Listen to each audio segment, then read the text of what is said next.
Welcome to All Lacrosse Live. It's Sunday night, 9 o'clock, and I'm Gary Groob in Toronto. And with me, I have Shawn Slaght, and I have no idea where in Saskatchewan. I just saw the Moose Jaw today. The Moose Jaw. The world traveler is still on his world-class tour. Around Saskatchewan. Yeah, it's around Saskatchewan, yeah. Spreading cheer and Muffler Mike fan club buttons. Awesome. And, of course, in Connecticut, I have Muffler Mike Kostiuk. How are you, Mike? I'm doing good, Gary. That's awesome. I just got a message from Matt. Matt Martin was going to be our guest tonight. He's going to have to do it another week. He is still busy with other things. It'd be great to have him on because we're planned on talking about, of course, about Alfie and about Rex and Oren Lions and life on the res and all that. And it's going to be fantastic once we can get it all coordinated. But probably in the next week to 2 weeks, we will have that all done for you. As well, I had a long chat with Bill Baroza, who is heading up Team Israel. And I should be talking with him this week, and hopefully we'll get him on talking about that, talking about his days in the mill and in the NLL, and also about his new company, which is training equipment. So that should be pretty cool as well. Oh, my gosh. Eduardo, hello. How are you? Good to have you with us. Hey, Eduardo. But, yeah, let's get on to some of the network things. We got a lot of things to cover. We have all kinds of movement going on in WLA and MSL. We have all kinds of different games to cover. Plus, I believe the World thing was on, wasn't it? The World Fuel thing? You know, they came to a conclusion, right? You'll find out from us what bunch of countries got together. Yeah, a bunch of people. They sat down, relaxed for a bit, you know. Really nice time. Everybody's on the beach, got a tan. Or burn. Anyways, let's go to episodes are streamed live across Facebook, Twitter, YouTube, and also Twitch. And you can catch all the action on elpsports.com. Remember to smash the subscribe, follow, and like buttons, and always share. Enjoy our affiliates. As you can see, we have many, many shows. One of my favorites is becoming that new Steel Steps one. That's a really cool wrestling show. And, of course, one of our associates, Pat Bernard, is one of the gentlemen on that show, so you want to catch that. But some of the other affiliates are the Broad Street Bully Podcast, Philly Press Box Radio, Edge of Philly Sports Live, Bird's Eye Q, Patterson Avenue Fanatics, Talking Philly Sports with Matty B, Devereaux Sports, The Painted Lions, and Party on Broad. If you've missed a show, no worries. You can grab all the podcasts on any of the major podcasting companies, which include Amazon, iTunes, Google Play, TuneIn, Stitcher, and Spotify.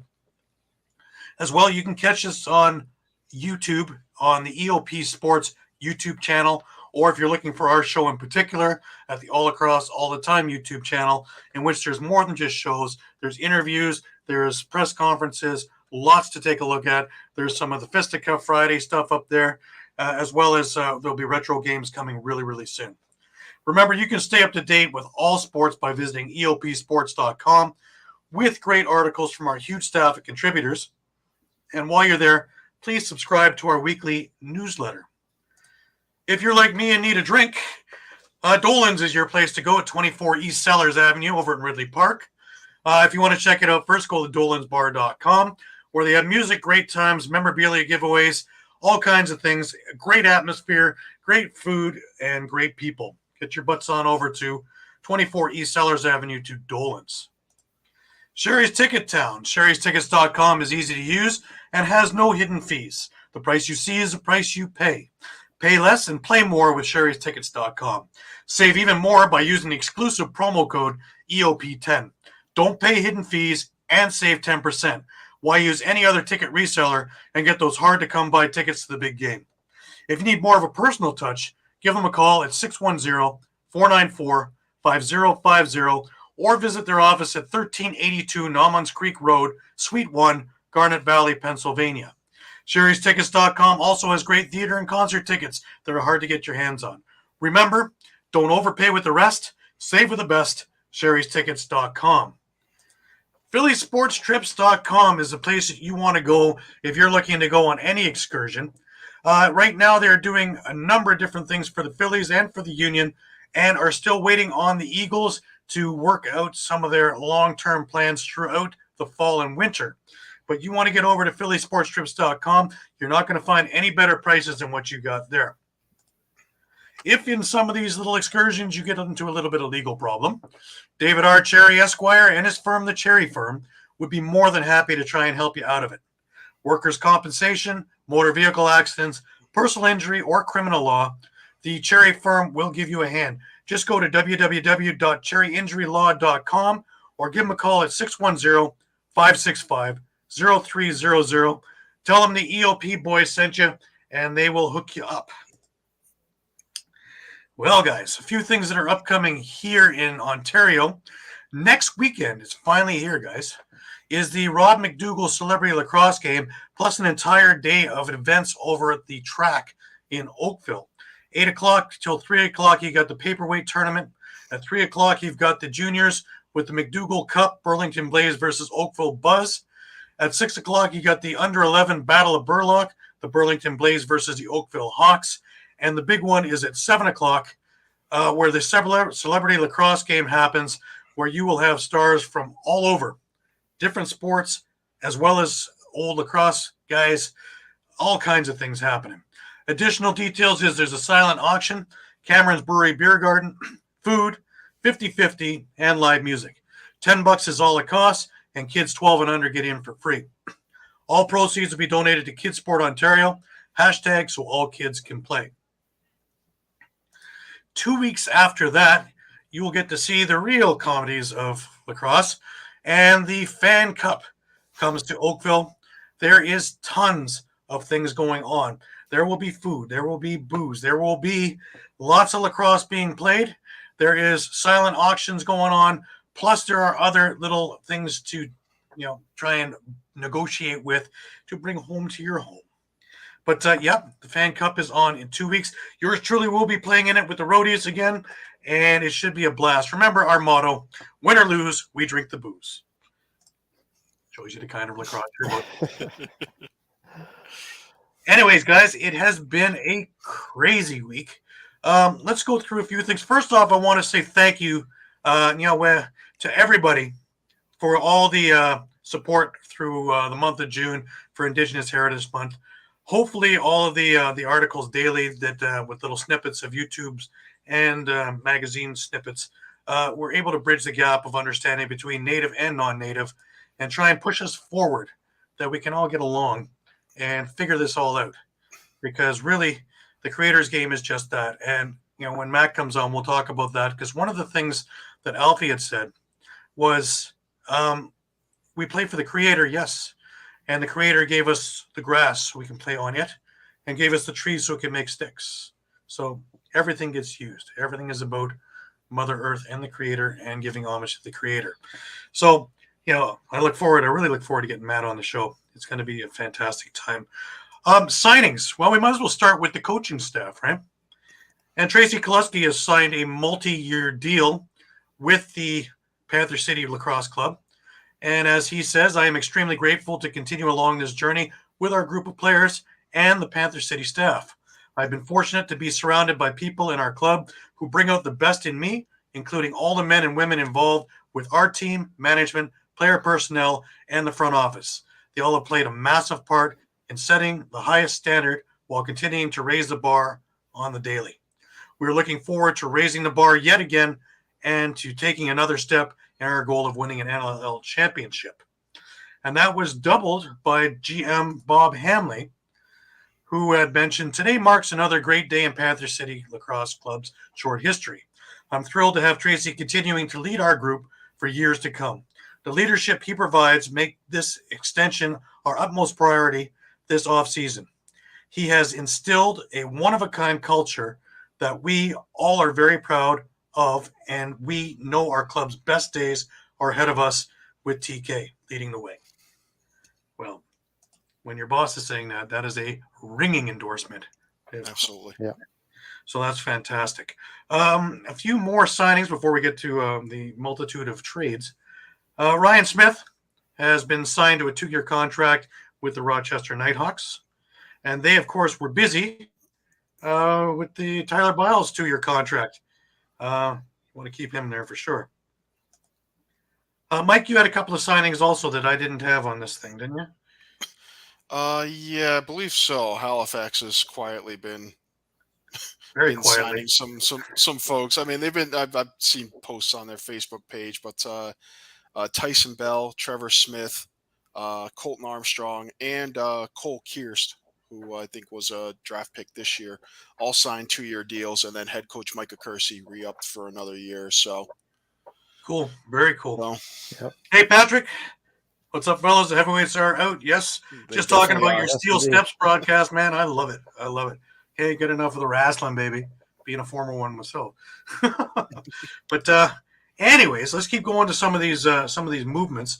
Albany re-signed Mike Byrne. Here's a big one for you MSL people. Is Eli McLaughlin is going to Peterborough. So Peterborough and Six Nations keep going 1-for-1 with each other because Six Nations just took Tim Edwards.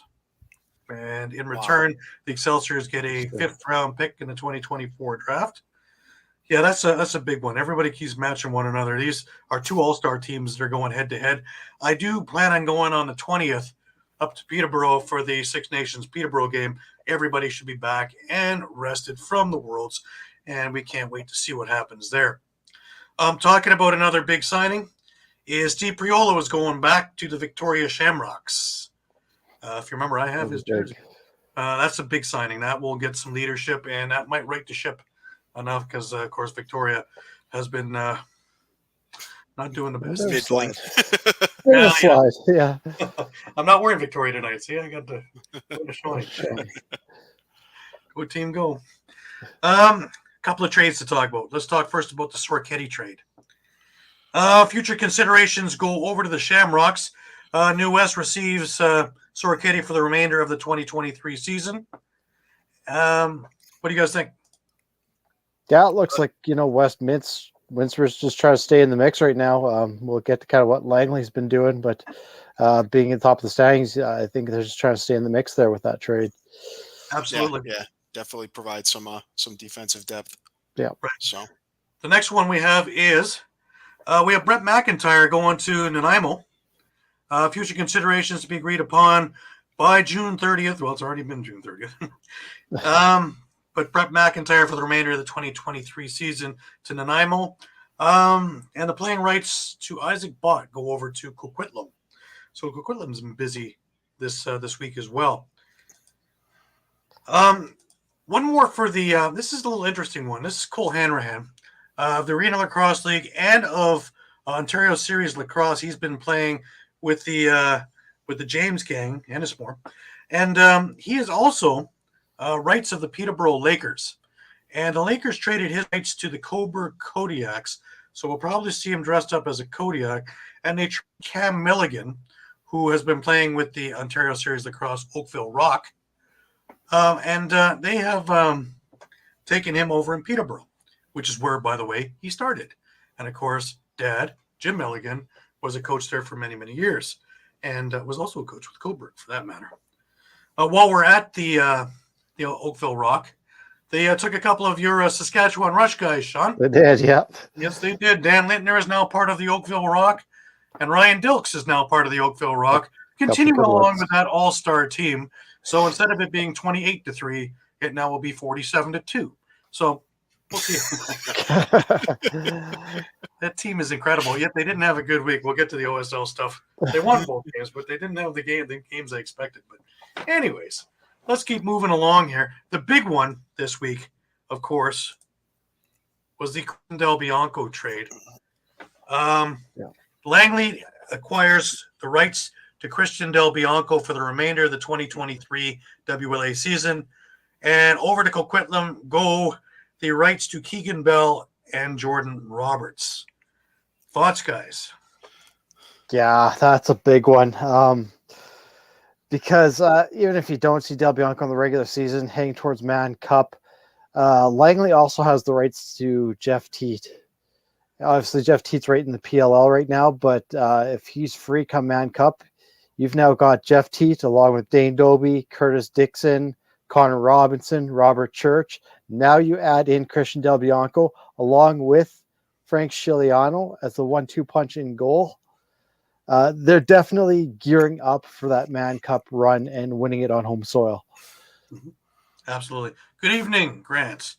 And you are right, Eduardo. It's an insane trade. Yeah. There's been a bunch of those things. I want to also say hello to Katie Pellis. Welcome to the show. Thank you for following along. Mike, what's your thoughts on this? Yes, yeah. So I mean, my first thought obviously was I thought it was a little odd considering that one, Del Bianco hasn't been playing. Two, Chiliano has been playing and playing very well. You have to wonder if there's maybe a little connection there because obviously they both played in Calgary under Kurt Malosky, who's now coaching Langley. Interesting enough, yeah. Yeah, so I kind of thought, well, it seems kind of weird. Is this going to cause controversy? Do they not have faith in Chiliano? Which I don't believe that's the case. I wonder if this is more look at the other side of the trade and the guys that Coquitlam's getting, and maybe it's just a matter of, hey, listen, we're going to send you. Obviously we're sending you to a team that's struggling right now, but you're going to get a chance to play, and not be kind of sitting on the bench watching all our superstars play, so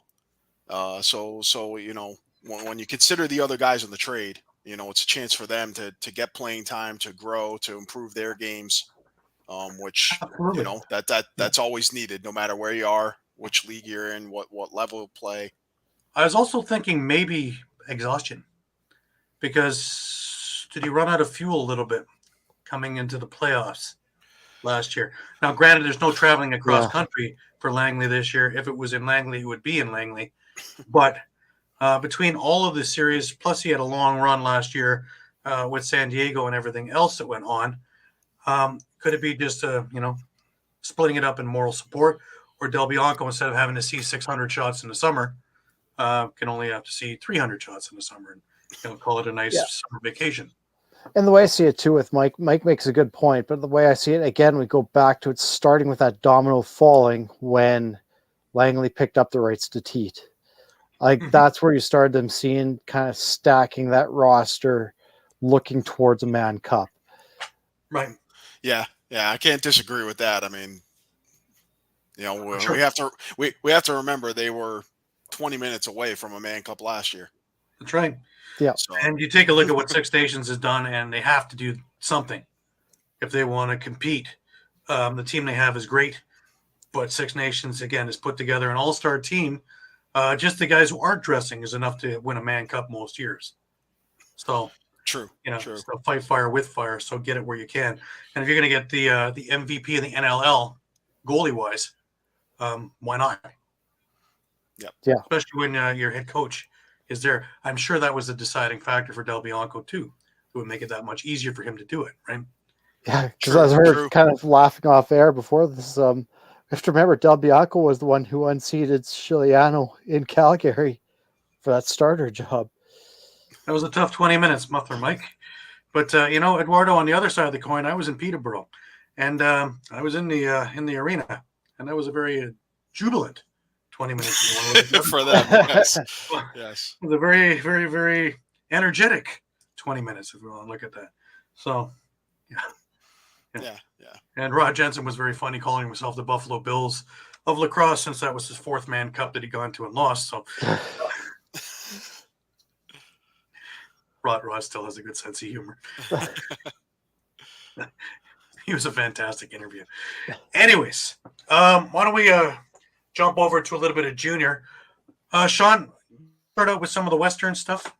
Yeah, you bet. So I'll start off maybe at Tuesday night. We saw the Nanaimo Timbermen take down the Victoria Shamrocks 8-6. The next night, then 13-8, we had the Burnaby Lakers over the new Westminster Salmon Bellies. Thursday night, we had the Delta Islanders defeating the Langley Thunder 11-7. Friday, 12-4, it was Coquitlam Adnax over Port Coquitlam. 14-8, Nanaimo over Delta. Victoria over Langley 16-3 on Saturday. And then just this afternoon, we had Coquitlam over Nanaimo 11-9, and Victoria over Port Coquitlam 14-5. And then we have Delta and New Westminster later tonight, so we don't quite have a score on that.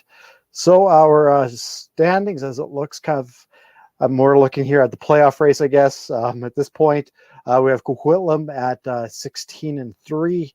Right behind them is Victoria at 14-6. So they're more or less kind of dueling it out for first and second. You still have Nanaimo in the mix at 12-7. Then kind of that fourth, fifth place, they're kind of battling it out for the last playoff spot. The Port Coquitlam Saints are 9-1, and then we have Burnaby at 8-10. Awesome. Over in the Ontario Junior League, we had a lot of games this week again. We had Mimico beating St. Catharines 8-5, Brampton over Peterborough 9-6, Orangeville just absolutely trouncing Six Nations 19-5. By the way, they're still undefeated. Whitby beat up on Mimico 10-9. Really close there. Oakville beating Peterborough 9-8 on the 28th. Burlington outlasted Whitby 12-8. The Toronto Beaches absolutely shut down the St. Catharines Athletics 7-2. Oakville outlasted Six Nations 10-8. The Beaches just annihilated Kitchener 16-1. They are ramping up at the right time.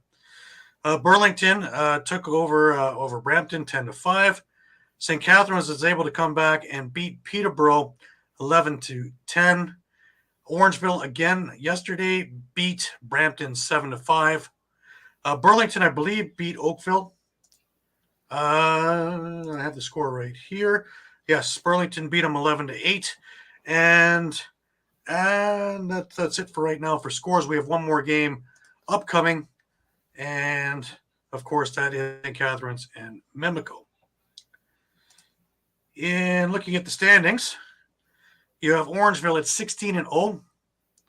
Right behind them, Burlington at 12-5, as well as Oakville at 12-5. The Toronto Beaches is starting to ramp up, 10-7. Mimico is 9-6 at the moment.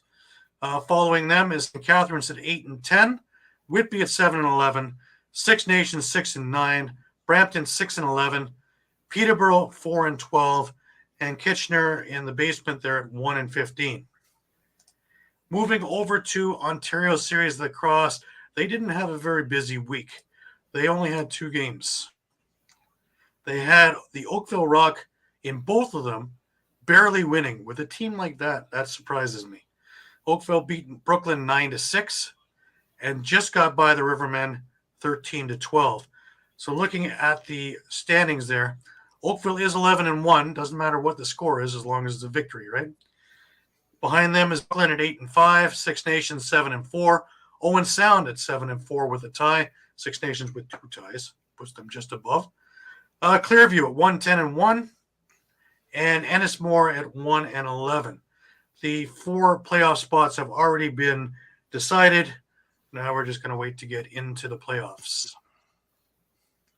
Yeah, a little surprising, guys, with that Oakville team, that these scores are so close, especially after the last weeks of seeing 27-3 and 18-1 and other things like that. So I don't know if they had trouble getting some guys out this week because some of those games were far out. So work during the week, right? Right. There was a little tournament over in the southern tip of the U.S. I tended to watch it live for a while. I believe the U.S. won. Yes, they did. A 10-7 victory over Canada, who came away with the silver. And the Haudenosaunee was 12-7 over Australia for the bronze. Congratulations to everybody there. Now, being one of the voting members of the media, I had until, of course, the halftime of the Canada-USA game to get my votes in. And, they chose Brendan O'Neill as the MVP of the tournament. Me, personally, I had Austin Stutz myself. But, it is what it is. It's media and teams and everything else putting the votes in. 15 goals, 5 assists, nothing to sneeze at. When I show the rest of the stats, though, it's going to be a little bit strange. But congratulations to Brendan O'Neill on carrying home the MVP trophy. Well-deserved. He had a hell of a game. Just to put it in perspective of what he did in that game, hang on to your hats, guys.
Pretty amazing goals. No Considering cheaping in any of that. And those last two that you watched, those were just daggers because Canada was mounting momentum. Yeah. Canada was never able to get a lead. They get down by 2, they catch up. They get down by 2, they catch up. Then it was down by 2, up, get a goal. They get a goal. They get a goal, back and forth. Never able to catch up and surpass. So, the USA defense was spectacular. Blaze Reardon was spectacular. There's just no doubt about it. He is the best goalie around right now in field. Just to get a glimpse of the last couple of seconds of the game, just so you get the feel. Sends it high into the air, and the U.S. rises to the top again. It's gold for the Americans.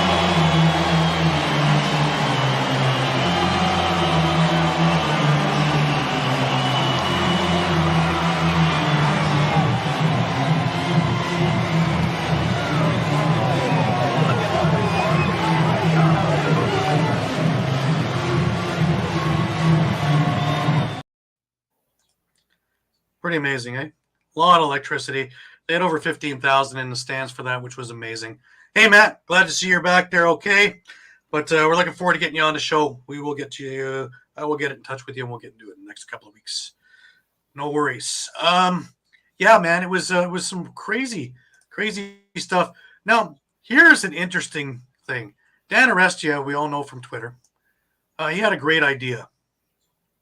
Canada and the U.S. should play a best-of-3 series, a game of field, game of box, and a game of sixes, and you have to use the same roster for all 3. That's ingenious. That'd be fantastic. That would play to the strengths of everybody, and a game that nobody's really familiar with. So that's the thing, right? Like spectacular. If things would go the way it would, U.S. would probably take field, Canada would probably take box, and then we'd go into sixes, which anything can happen. Absolutely. It'd be fantastic. Yeah. Now, just a few little statistics about this tournament. Yes, there was 15,000 that witnessed the U.S. and Canada, as well as the Haudenosaunee in Australia yesterday at Snapdragon Stadium. The thing that was really, really cool is more than 82,000 fans in attendance for this, for the 100+ games.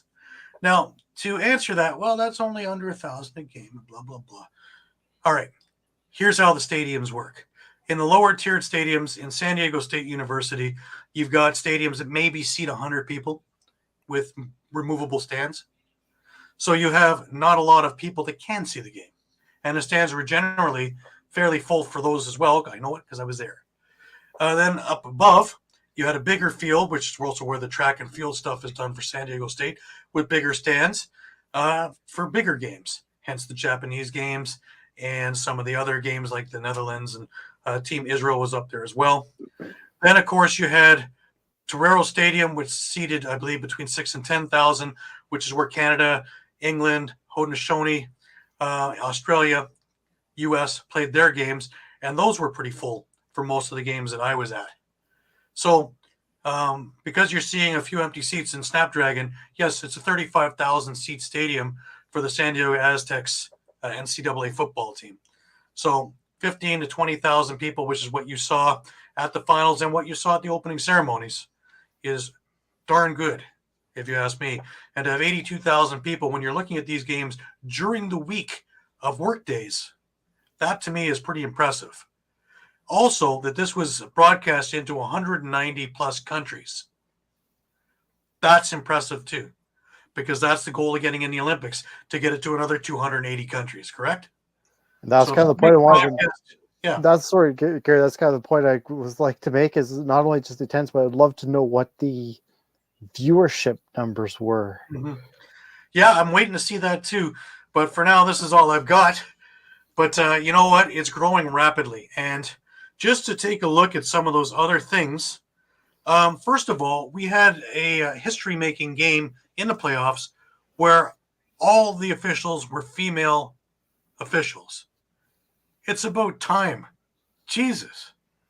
The one on the far right there, she was also in the Rebeski tournament. And I hadn't realized that until just recent. But yeah, so she's a pretty good box official as well, let alone field. And believe me, if you don't think these guys are hustling, holy smokes, are these guys ever quick? And to try and keep up with the play when it's just 3 of them, man. So thank God that we're actually moving forward in all of this. This is just a long time in coming. To take a look at the final standings, you'll see that the U.S. followed by Canada, Haudenosaunee 1, 2, 3. Australia, now here's the big one. Japan is 5th. Does that mean that in the next set of World Games, Japan takes that first group? From what I saw, they should. They deserve it. They outscored in round robin. They outscored their competition 70-6. So they're obviously in the wrong group now. So they should be moved up, I think. And the only way that program is going to get to where it has to be is if they're in a group like this where they have to be at their top game. The other thing to remember, Japan is all homegrown. It's none of these, well, my great-grandfather or his cousin's or second cousin to his niece's brother has a passport that used to say, they're all from Japan. They're all homegrown. That makes it all the more impressive to me. 6th is England. Israel had a great showing now. It's a fantastic team. Very quick. Nathaniel Solomon just keeps impressing me as an attacker. That's going to be a team you hear about for a long time. And we're going to have Bill Baroza on this show as well as on my other show again. I've had him on before. He's a fantastic guest, really interesting guy, and he's got a few other side things to discuss too. So looking forward to getting it together with Bill. Jamaica at number 8, another team that's up and coming. They had a terrific tournament, and they needed a game that Canada beat them 20-1, yes. But they needed a game like that to see where the program stands and what they need to do and how they need to do it. Now, a lot of these teams, Uganda included in it, even though they finished 30th, they spent the week with the other players like the Canadians and Americans, asking questions, finding out things, working on shots, working on trying to get better. This wasn't just a 60 minutes one day, we'll see you tomorrow. These guys live, breathe, sleep, eat, all of it, and want to get better continuously. That's how you grow a game. And now when we get people marketing it correctly and we get things going with TV contracts, having TSN and ESPN put all of these things on pluses and U's and wherever else they put it, it's fantastic. And you can see it in the numbers. It's growing. It has to keep moving. And it's all of our jobs to make sure that we get it out there to the people that don't know about it. And I know people are tired of listening to me, but you know what? They're going to keep hearing it until this becomes not a fringe sport anymore. Until this becomes just like we talk about hockey and how we talk about baseball. Moving along, we have Italy, had a great tournament. Puerto Rico, great bunch of fans there. Always had huge numbers at their games. Boisterous, having a great time. Germany at number 11. Ireland at 12. Hong Kong. The Netherlands over at 14. Here, the Philippines. They've only had a program since 2012. They're 15th in the world now. That's pretty amazing. Tell me again how the game isn't growing? Right. Mexico, another good team coming up and coming. Scotland, France, Wales, Poland, Latvia, Peru. They only been in there one other World Cup. This was their second one, and this time around they were winning games. So they're moving forward, and their people are passionate. I spent a bunch of time at Epic Field in between games talking with them at their merch booth, and they are just elated and are looking forward to the next one. Czech Republic, who we know have great box teams, are now coming in there with terrific field teams as well. Sweden, New Zealand, Korea. They had a bit of a rough one, but, always smiling, always learning, always asking.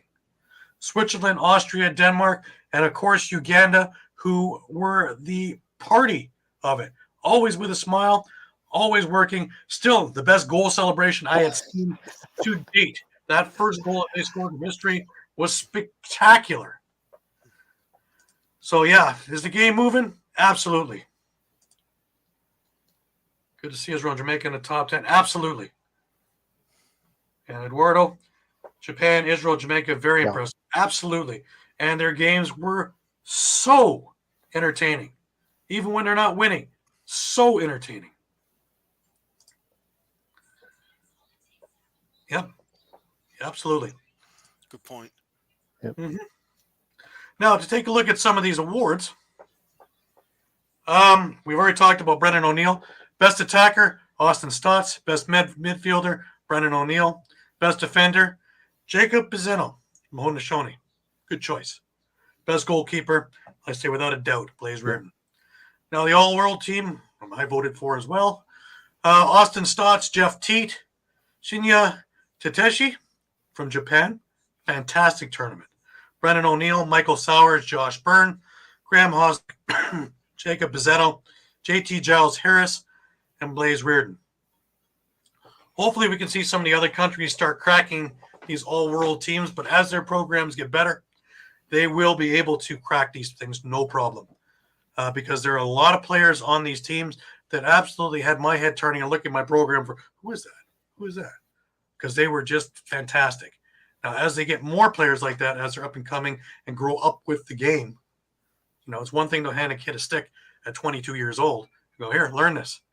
But as we're starting to put the 5 and 6 year olds into this thing, and they're starting to do what the North Americans are doing, guess what happens? Yes, it's just like hockey. Here we go. Points. Austin Stotts by a long shot. He had a great tournament. 38 points for him. Christian Cuccinello, 35 points. Shinya Tateshi from Japan. Per Anders Olters, 27 points. Hiroki Kananya from Germany, 26. John Piatelli, familiar name, 26 points. Randy Stotts had a great tournament, 25 points. Connor Foley, 24 points. Logan Ip from Hong Kong. Andrew Ortega from Peru, 23 points. Josh Sanchez, also 23 points. Now, do remember that some of these are against lower competition, so easier to get points if you were the top player on your team. I would say the ones that are more impressive are the Stotts ones, trying to get points against Canada, U.S., things like that. So pretty amazing stuff, though. More stats. This one blew me away. Face-offs won. John Jorginho, from the Philippines, 89 face-offs won to lead everybody. That's pretty impressive, don't you think, guys? Yeah, I didn't see that one coming. No, neither did I. When I saw this yesterday in an email, it was like, wow. Will Vitelli from Italy at 74, Thomas Roser from Wales, Nicholas Vasquez from Puerto Rico, Keiji Victor Ishii from Japan, Will Clarkson from New Zealand, then Trevor Batiste and T.D. Erlin from the U.S. Now, in their defense, they're splitting the faceoffs almost 50-50, correct? So if one of them was taking it, they'd probably be at 106, So Alex Mulholland from Sweden, from Scotland, and Luke McCallion from Sweden. Interesting that the majority of them are from all the other teams.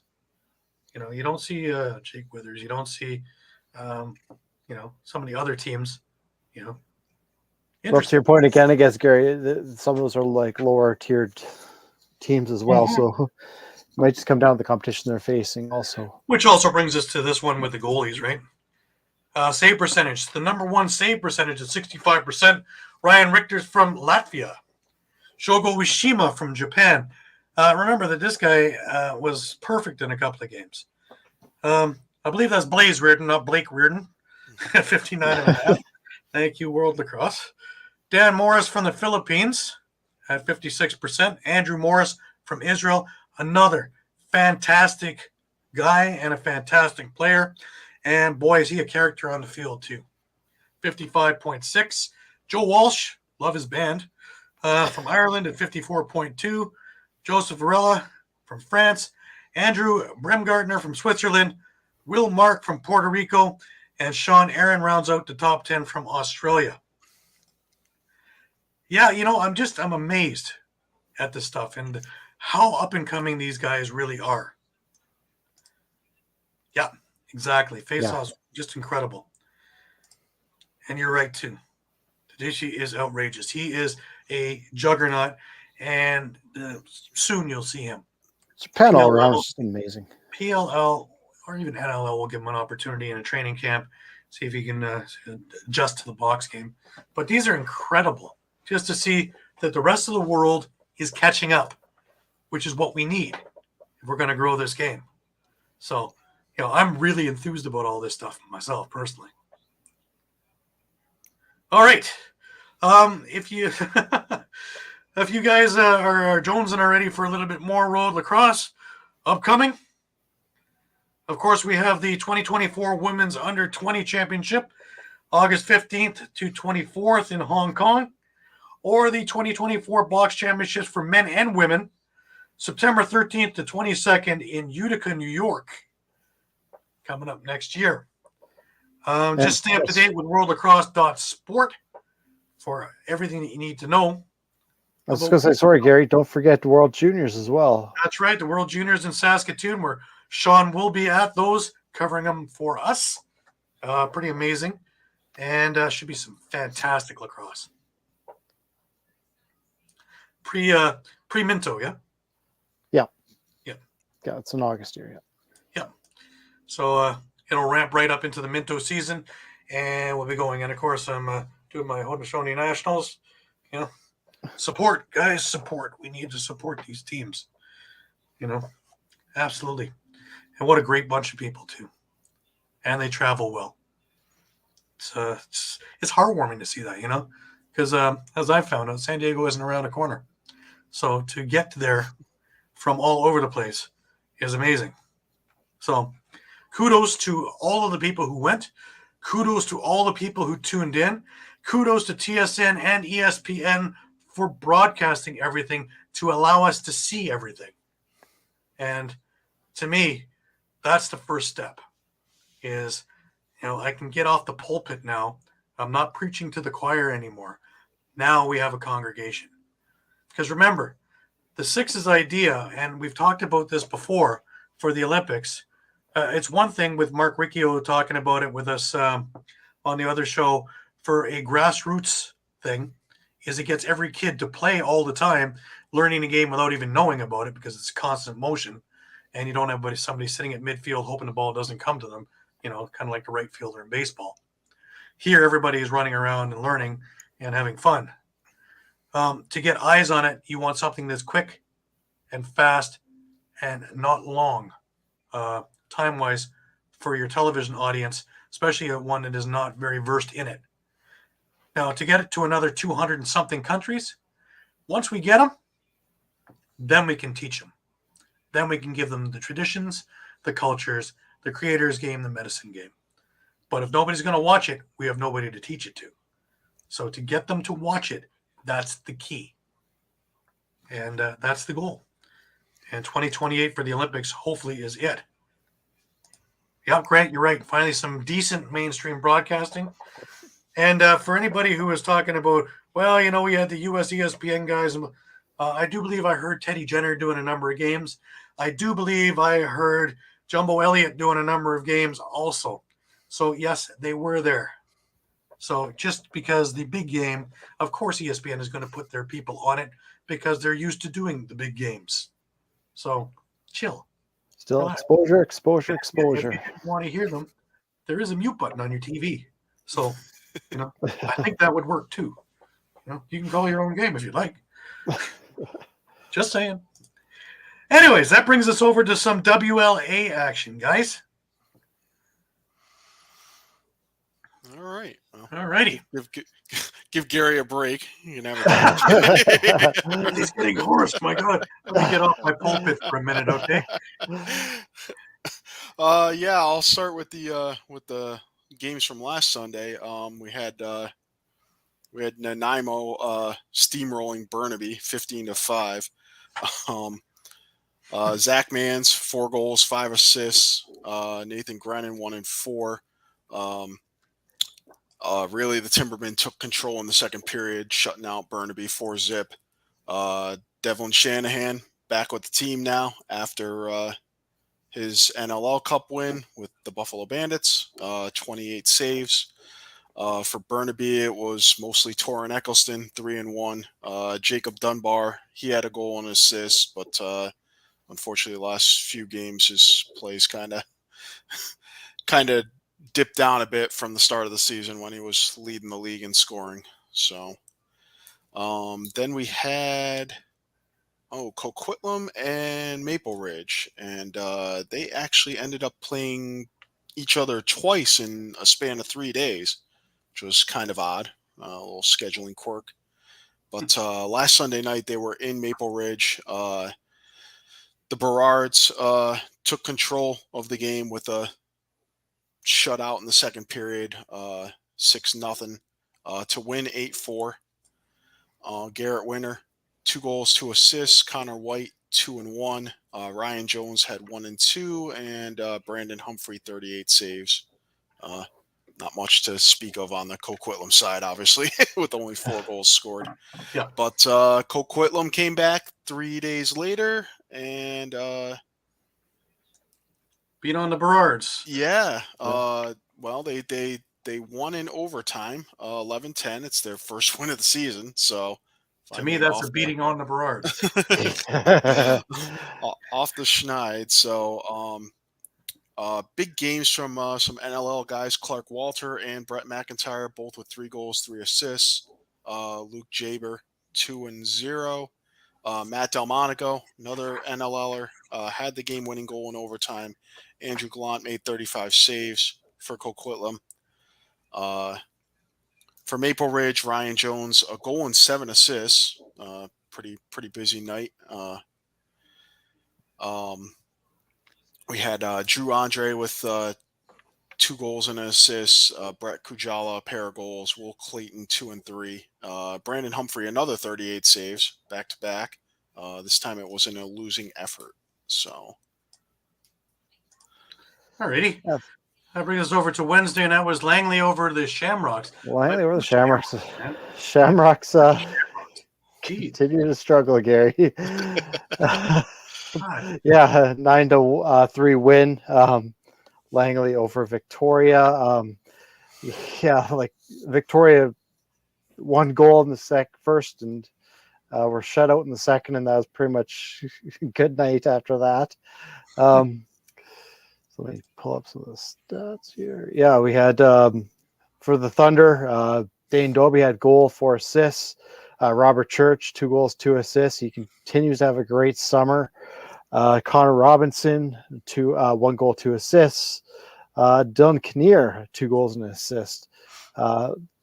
They had several different goal scorers all throughout this one. They continued to kind of try and right that ship in Victoria because things are not looking good. Well, maybe Priolo can actually right the ship, but he gonna need some of his friends, I think. This is not getting uglier. You know, this has become my my new West. What's wrong with Victoria, man? Yeah. Then I guess we move on to Thursday night, which was what we thought would be the marquee matchup, first place between Langley and New Westminster, and Langley easily took this one, 13-5. Which again, as we speak, Langley's making that run for the Man Cup, and it's starting to show now where they're beating up on even the top teams in the WLA. Because even heading into the final third period, it was 10-2 for Langley. Robert Church, again, huge night, 3 goals and 5 assists. Chiliano had 41 saves. And so let me throw a few more stats here. Connor Robinson, again, 4 goals, 3 assists. Nathaniel Kaznankov, a goal and 3 assists. Clay Scanlon, 2 goals and assists. Trey Mason, 2 goals and 1 assist. Dylan Kinnear, 2 goals, 1 assist. They're getting production all over the place.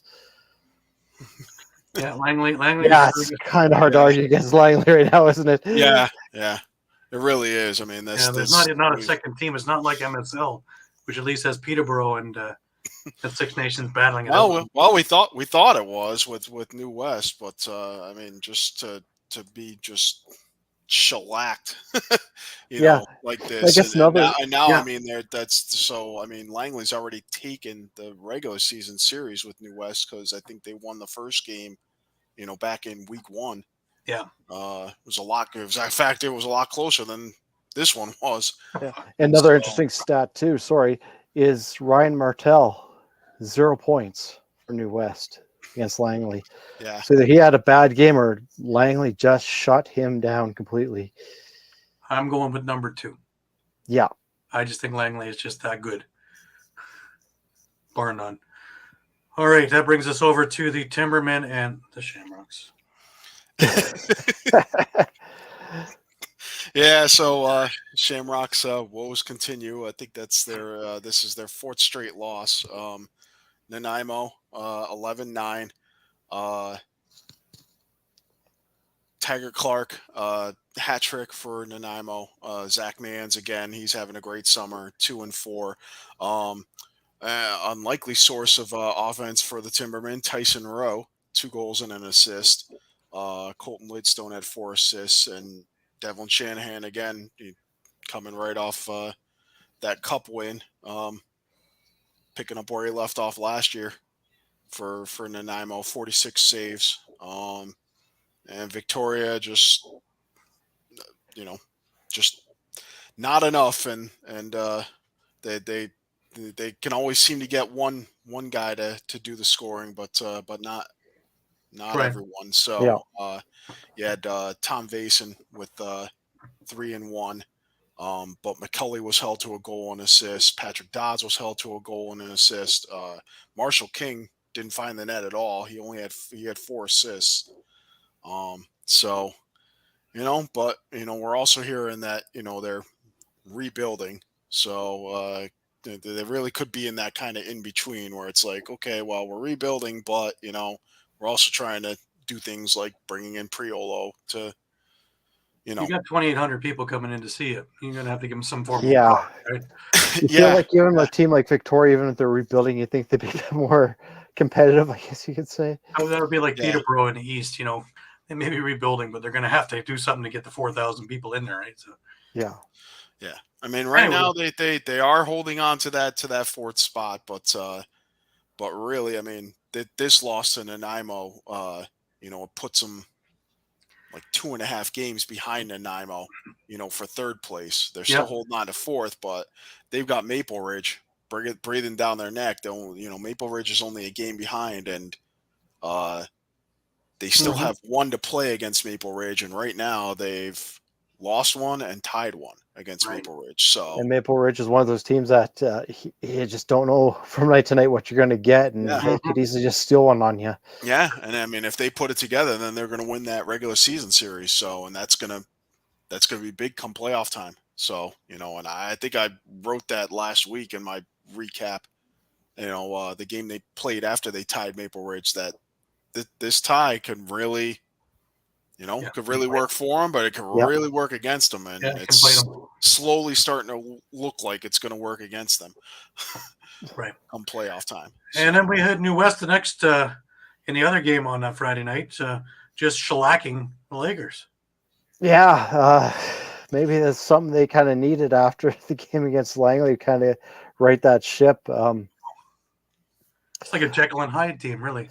It really was. And one night to the next. Yeah, I mean, Burnaby did have a short, brief kind of lead in the first quarter, but after that, first period, sorry. After that, it was just kind of all New Westminster after that. I mean, Hayden Dixon had the sock trick. Keegan Ball, a goal or 4 goals and an assist. On the other side of the floor, Jacob Dunbar had 5 goals and an assist. It was a high-scoring game, credit to Burnaby. But even, Colton Clark for the Salmon Bellies had 4 goals and 4 assists. Noah Armitage had a goal and 8 assists for 9 points. He had a huge night. Jason Jones, a goal and 4 assists. 4, like we mentioned, 4 goals and assists for Keegan Ball. Then on the other side of the floor, Torrin Eccleston had 3 goals and 4 assists and 7-point night for him. And a lot. There's really 2 guys who were scoring for the Lakers in this one, which is maybe where that downfall was, where it was mostly just Eccleston and Dunbar. Maybe they needed a bit more on that side of the floor.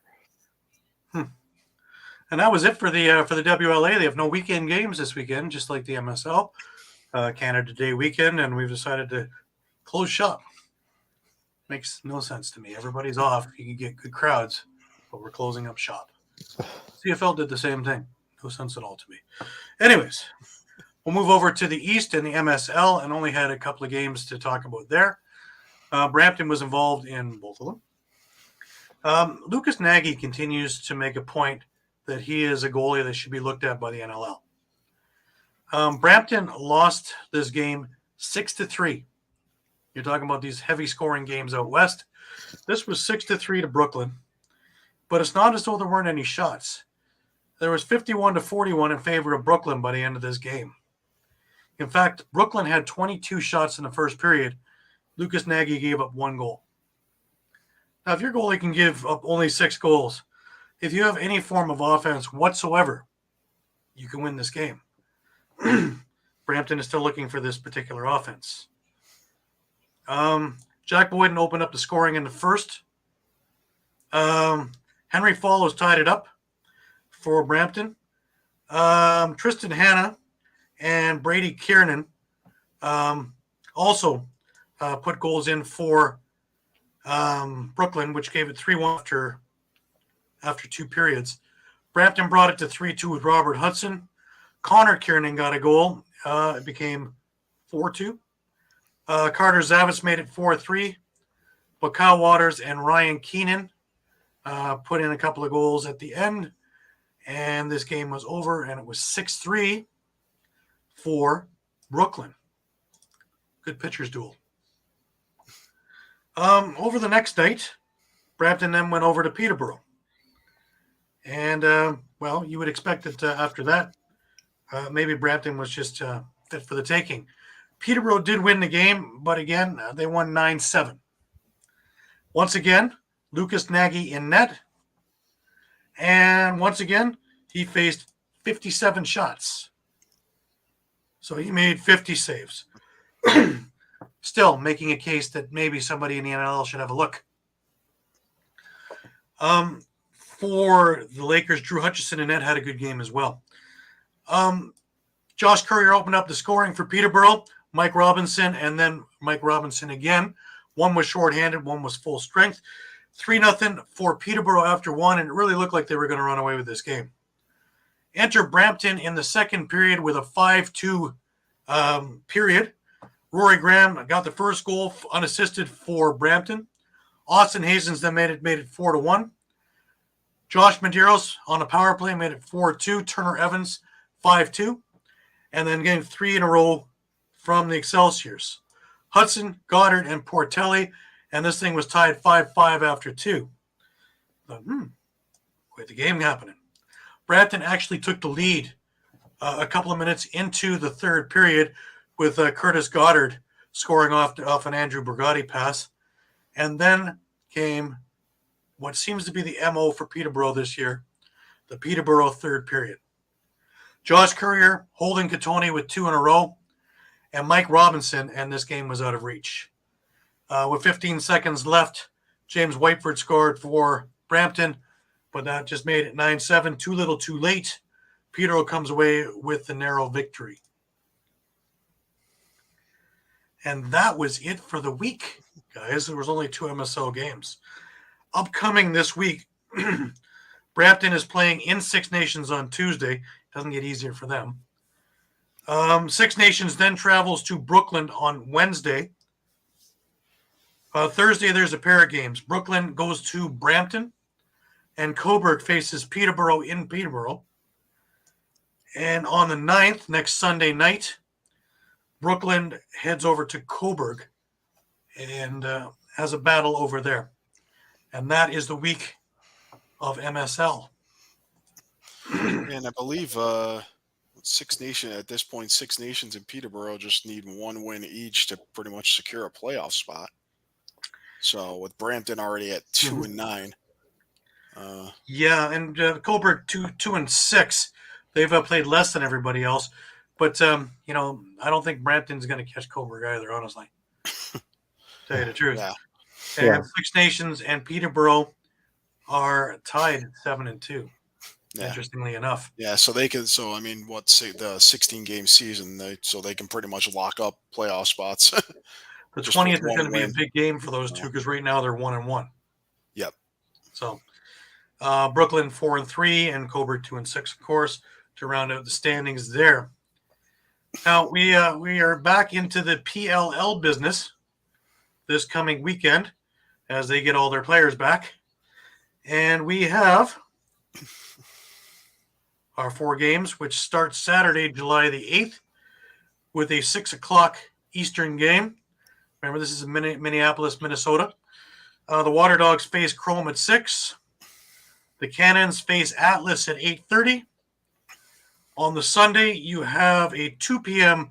Redwoods versus Chaos game and a 4:30 Whipsnakes versus Archers game.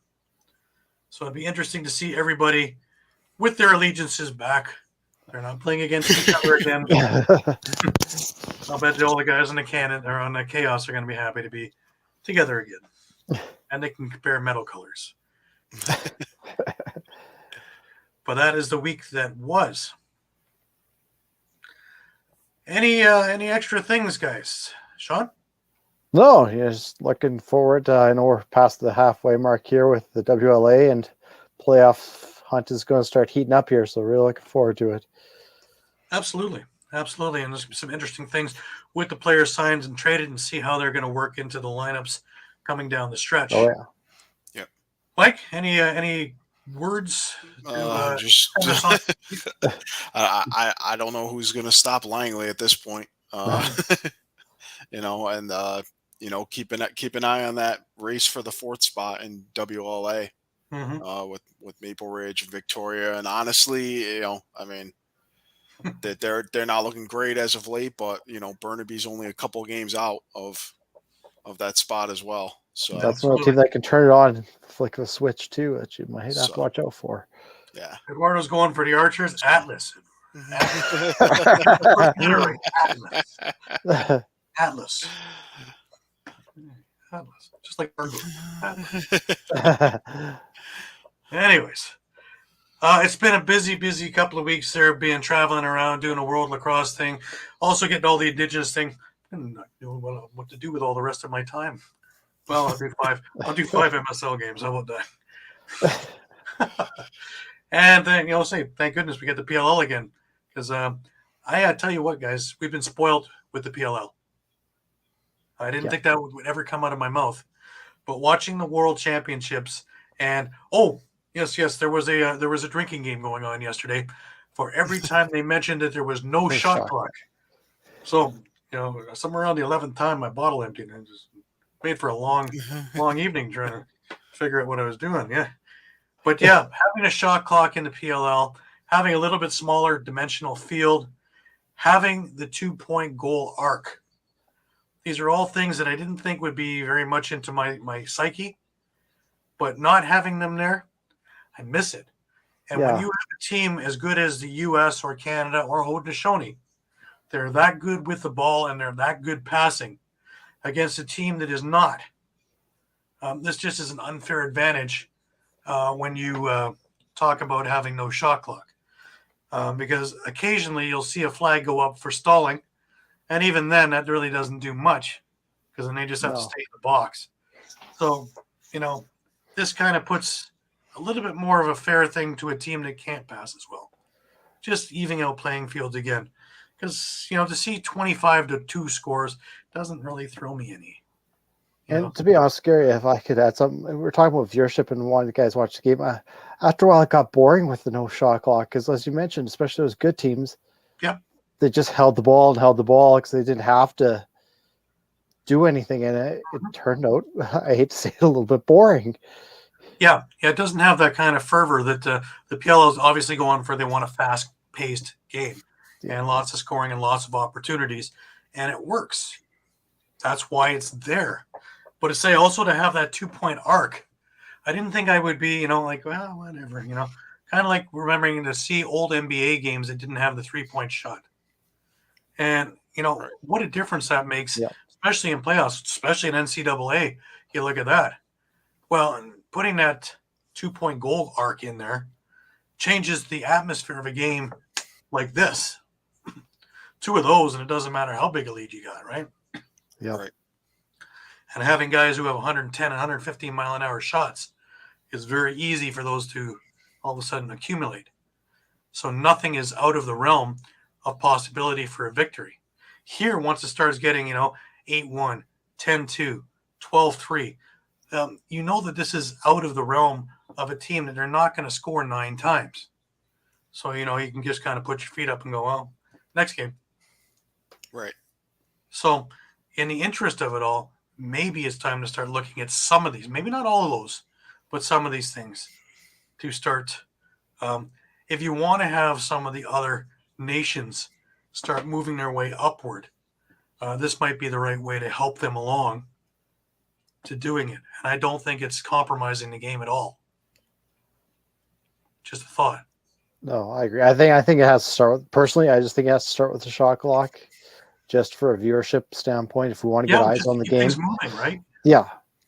And then maybe then it's time to look at the 2-point line, because I agree. I completely agree. It can turn a game on its head with something like that, and definitely help those nations that are still developing. But I think it has to start with the viewership and make the game a little bit more exciting on the international level by bringing that shot clock in. Well, I relish it to baseball, and the pitcher throwing it to first base 10 times in a row. They've taken that out. Why? Because it slows the game down.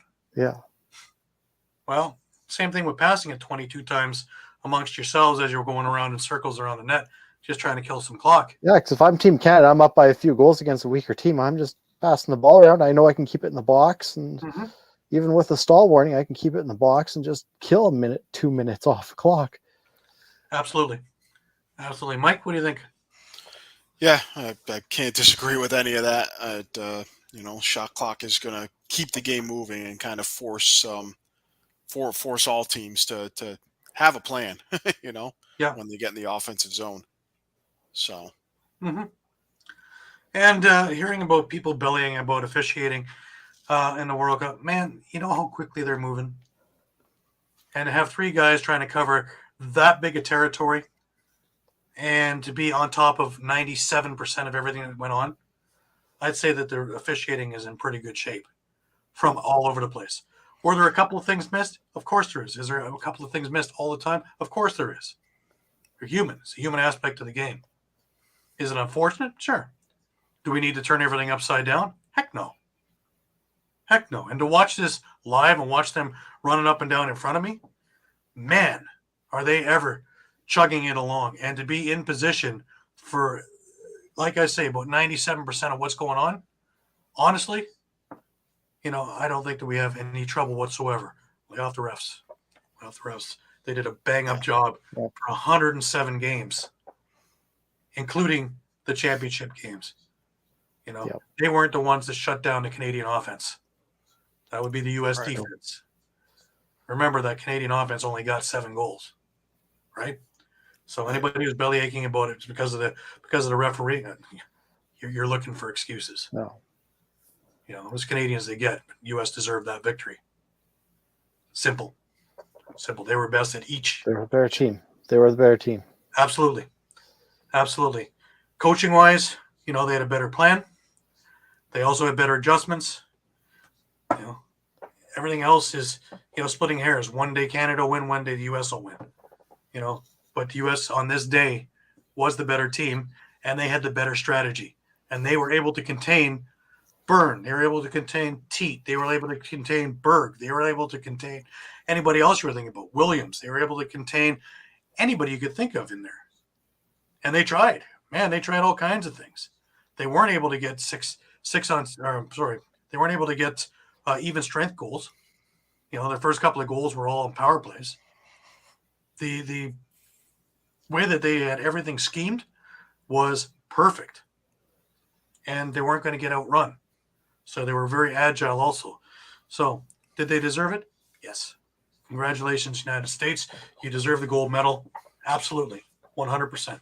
You had a great tournament, undefeated, and most of the time we're walking over your competition.